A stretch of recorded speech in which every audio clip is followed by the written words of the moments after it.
Jumpa lagi di Om Crab Channel, teman-teman. Hari ini kita coba bahas review box. Banyak yang tanya review box gitu kan.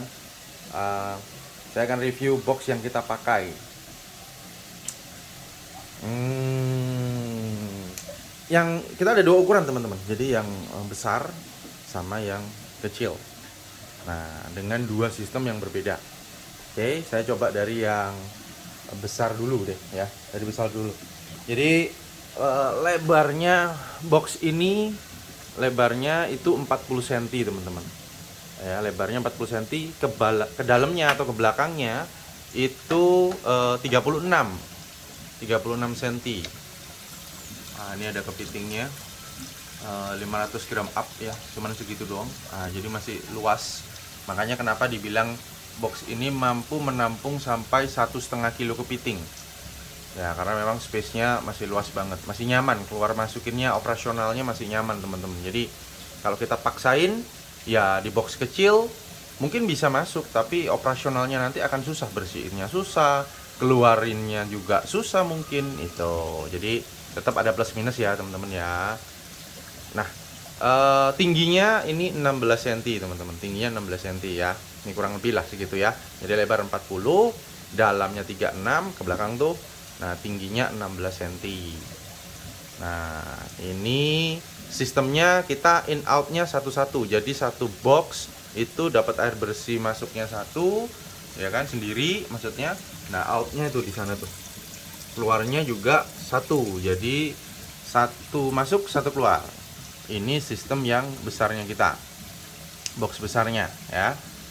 Nah, kalau tanya harga apa bisa dibantu pesan segala macam, bisa. Tanya harga nanti di DM aja di kolom komen ya, nanti saya kasih nomor WA-nya nih. Nah, kalau yang satu lagi yang kecil, teman-teman, yang kecil ini setengahnya dari yang besar tadi. Ini setengahnya dari yang besar tadi ya. Ini setengahnya dari yang besar. Lebarnya 20, dalamnya 36, tingginya 16. Nah, jadi hanya lebarnya aja.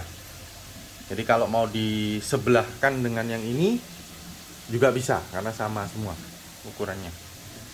Nah, kalau ditumpuk atas bawah nggak bisa. Nah, jadi harus sampingnya gitu bisa. Ini yang kecil. Nah, ini biasanya kita isi untuk soka maupun untuk pembibitan ya. Pembibitan, pengemukan, pembesaran bisa untuk ukuran maksimal di 400 gram. Lebih dari itu kita coba susahnya luar biasa, karena udah padat. Yang 500 gram tadi kalau kita masukin ke sini, wah dia udah penuh banget, teman-teman. Jadi kita mau mau bersihin ya, mau bersihkan boxnya, kotorannya, mau kita sifon, itu susah setengah mati. Waktu mau panen ngeluarinnya itu juga aduh susah setengah mati. Itu dari pengalaman kami ya. Nah, jadi hati-hati, jangan cuman sekedar cari murah atau apa, tapi waktu di operasionalnya akan susah. Nah, kalau yang ini sistemnya dia kocorannya cuma satu, teman-teman, dari yang di atas. Nah, innya satu, terus dia turun ke bawah. Nah, dia turun ke bawah, dia turun ke bawah. Kalau yang tadi kan satu masuk satu keluar, kalau yang ini enggak, dari atas dia turun, nah sampai ke bawah, nanti baru dialirkan ke filter kita. Ini box yang ukuran kecil. Lagi-lagi untuk harga apa bisa dibantu bikin pesan segala macam, bisa. Untuk harga nanti di komen aja atau di DM aja, nanti akan saya kasih nomor WA, saya kasih informasi harganya, teman-teman ya. Duh, apakah kalau budidaya kepiting itu harus pakai vertical box tumpuk-tumpuk kayak gini? Enggak juga sih, teman-teman. Saya ada lihat banyak sekali teman-teman yang kreatif di luar sana dengan budget yang minim tetap bisa berjalan. Cuman kenapa kami pakai ini? Karena kalau tidak yang pakai begini, lahan saya ini kan sempit, teman-teman. Kita ini cuman lebarnya sekitar 2 sampai 2,5 meter, panjangnya ini 4 sampai 5 meter, sudah kepotong tangga. Ya, jadi kecil banget. Saya harus pikirin bagaimana caranya biar lahan yang sempit ini bisa nampung box yang banyak. Otomatis kalau nampung box banyak, kepitingnya bisa banyak. Ya kan? Baru hasilnya lumayan kan gitu. Nah, jadi akhirnya kita cari-cari referensi, mulai dari jirigen bekas, mulai dari jirigen baru, mulai dari apa namanya, ember bulat ya, ember yang kotak gitu, misalnya ember yang kotak kita coba semua ya. Nah, tapi yang paling efektif dan efisien di tempat sekecil saya biar bisa isi banyak ya box-box model tumpuk-tumpuk begini. Di luaran sana banyak juga kok box-box yang apa namanya, yang udah jadian ya, pabrikan gitu. Ada juga yang mesti kita custom, itu juga ada. Nah, cuman yang lebarnya segini, karena kita kalau pengemukan kan kita waktu itu yang di atas 400 tuh banyak banget ya, 400, di atas 500, bahkan ada yang 1 kilo. Kalau lihat video-video sebelumnya kan kita ada yang 1 kilo. Kalau pakai box yang kecil atau yang ada di pasaran, per detik video ini dibuat, itu operasionalnya susah, kita ngeluarinnya susah, nyangkut segala macam, waduh bisa malah patah nanti capitnya. Padahal si kepiting itu yang diincar itu ya capitnya, salah satu yang begitu capitnya hilang tuh waduh value-nya langsung turun. Itu teman-teman, jadi tetap ada plus minus ya.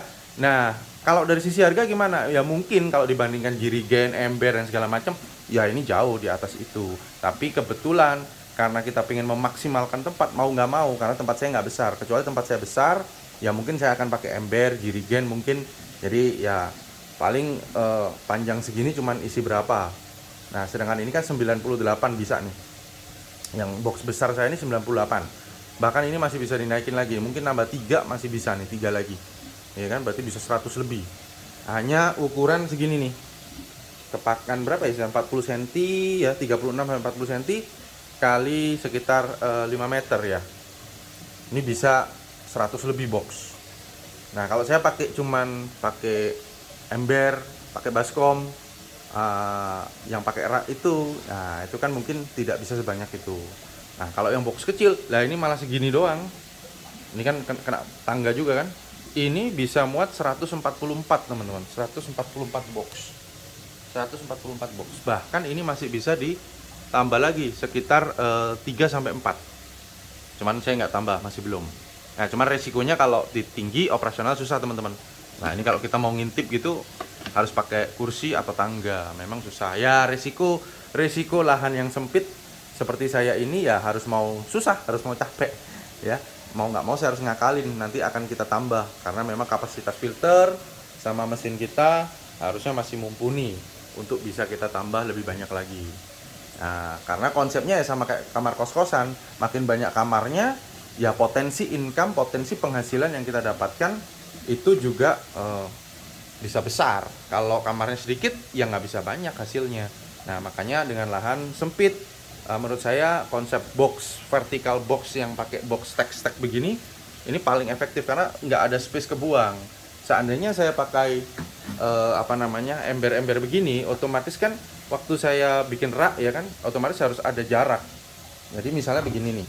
Nah, ini kan harus saya kasih jarak untuk operasional, masuk, keluarin, bersihin. Nah, otomatis kita bikinnya di sini. Jadi ada space yang kebuang. Ada space yang kebuang. Nah, cuman mungkin secara modal awal mungkin lebih ringan ya teman-teman ya, lebih sedikit lah. Walaupun tetap keluar modal gitu ya. Nah, yang ini jelas di atas ember-emberan. Nah, cuman secara operasinya enak banget teman, tinggal buka, tinggal lihat gitu ya, tinggal bersihin, tinggal ambil. Ya kan? Ini enak banget. Nah, kita ngomong kan operasional berjalan karena ini bisa awet sekali. Selama nggak dibanting-banting, nggak dipindah-pindah, berhenti di sini aja. Apalagi kita indoor gitu ya. Kita indoor semi outdoor sih. Nah, cuman kita bilang indoor lah. Ini harusnya awet sampai bertahun-tahun ke depan. Sehingga kita bilang investasi sekali untuk jangka waktu yang sangat lama. Nah, ini teman-teman bagi yang tanya review boxnya Om Crab. Sementara kita pakai box yang begini. Ya, ini sekedar apa ya, uji coba kita lah sekian bulan ini untuk mematangkan industri kepiting ini bagaimana. Kita cocok nggak Om Crab ini? Ya, akhirnya kita coba dari cuman sekian box aja untuk trial, oke nggak buat saya untuk terjun terus di industri ini. Ya sejauh ini oke sih gitu teman-teman, sejauh ini oke. Makanya kita mau terus kembangin, terus belajar bagaimana lebih efektif dan efisien. Nah, mungkin saya yakin yang nonton juga banyak senior, saya juga butuh masukan, saya juga butuh apa ya, ilmu-ilmu baru. Nah, mohon juga diberikan masukan ya teman-teman, kurangnya apa atau bagaimana, atau mungkin yang sudah tahunan main beginian. Nah, mohon masukannya juga. Nah, bagi teman-teman yang baru mulai masih bingung, monggo silahkan ditanya di kolom komen. Sebisa saya jawab, saya jawab. Nah, bagi yang belum subscribe, nah lagi-lagi mohon dukungannya, mohon bantuannya untuk di subscribe biar ya tambah banyak ya subscribernya, biar tambah semangat yang bikin konten gitu. Oke, mungkin sampai di sini dulu teman-teman. Kalau yang tanya perihal perfilteran, sudah ada videonya. Kalau tanya kok nggak dibuka, ya intinya isinya cuma biobol, apa sama aja, cari di online juga banyak teman-teman. Biobol ya begitu, itu biobol gitu ya. Nah, karena nggak ada yang kameramen sih, jadi buka-buka ini nanti repot juga ya. Kita masih belum ada kameramen karena bukan YouTuber sih. Ya, hanya sekedar update aja rutinitas harian teman-teman. Ya, kurang lebihnya saya mohon maaf. Terima kasih.